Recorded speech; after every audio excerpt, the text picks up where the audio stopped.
আগেকার দিনে ঠাকুমারা বলতো তাল কথাটা সকালবেলায় বলতে নেই, তাল না কাল। আর দেখো আজকের সকালবেলা আমি এই তাল গাছের ভিডিও নিয়েই তোমাদের কাছে শুরু করেছি।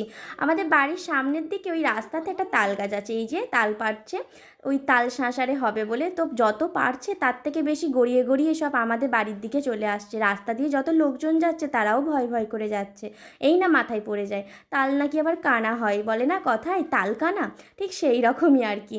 সব রাস্তার লোক দাঁড়িয়ে যাচ্ছে, জ্যাম হয়ে যাচ্ছে। দেখেছো তাল গাছের সঙ্গে তাল পাতাটাও কীরকমভাবে রাস্তাতে পড়ছে।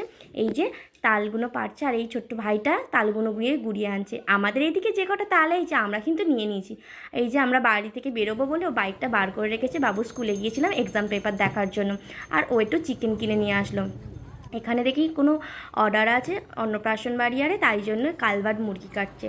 তো আমি বললাম কালবার্ড নেবে, কালবার্ড নিলে রান্না করতেও অনেকটা দেরি হবে প্রেশারে করে দিতে। তো আমি মুরগি কাটা দেখতে বেশ ভালো লাগে, আসলে নিজেও তো কাটতে ভালোবাসি। তোমরা হয়তো বলবে বাবা কী মেয়ে রে বাবা, এইসবও ভালোবাসে।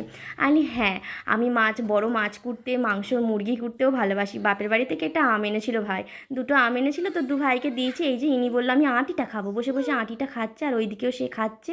দু ভাইয়ে একটা জিনিস নিয়ে এত ঝগড়া করে কি বলবো। আর একটু ডাল করেছিলাম, ভাজাভুজি করেছিলাম, ডাল চাটনি তো আমার মাস্ট সবাই জানো।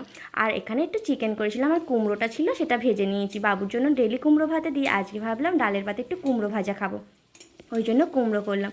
দু ভাইয়ে সবসময় কত দুষ্টুমি করে, আর কাকে বকবো আর কাকে বকবো না, আবার বকলে আবার দুজনকেই ভালোবাসতে হবে, একজনকে ভালোবাসলে হবে না। এটাই হয়েছে জ্বালা। ওর বড় মাও খারাপ ভাববে লোকে বকলে। আর এইদিকে মাংসটা আমি ম্যারিনেট করে নিয়েছিলাম, বেশি একটা মাংস আনিনি, ও কিনেছিল, আমি ওটা জানি না, মনে হয় 1 কেজির মতোই হবে। তো আমাদের মাংস রান্না করলে জেঠিমাদেরও দেওয়া হয়, মায়েদেরও দিতে হয়। তো এইটা দেয়া নেওয়া ব্যাপারটা রয়েছে, এটাই তো ভালোবাসা বলো, এটাই থাকবে। ওনাদেরও কিছু হলে আমাদের দেয় ভালো মন্দ, আমাদেরও কিছু হলে ভালো মন্দ দিই। তো আলুটা ভেজে নিলাম, এইদিকে ভাতও আমার ফুটছে। অনেকটা দেরিও হয়ে গেছে, আজকের বাবু স্কুলে গিয়েছিলাম যেহেতু, সেখান থেকে আসতে জানো তো তোমাদের একটা নতুন জিনিস দেখাবো। আজকে স্কুল থেকে আসার সময় একটা জিনিস খুব পছন্দ হয়েছে, তো যেন কিনে নিয়েছি, তোমাদের সেটা শেয়ার করবো, একটু ওয়েট করো।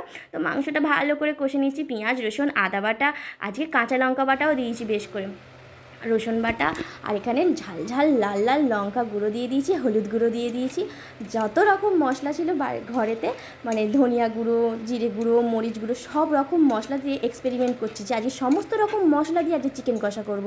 চিকেন কষা বলি হয়তো লাস্টে না ঝোল করে নিতে হয় আলু দিয়ে, কারণ ভাত দিয়ে খাওয়ার সময় কষা খেতে পারে না, একটু ঝোল ঝোল হলে তবে যেন ভালো হয়।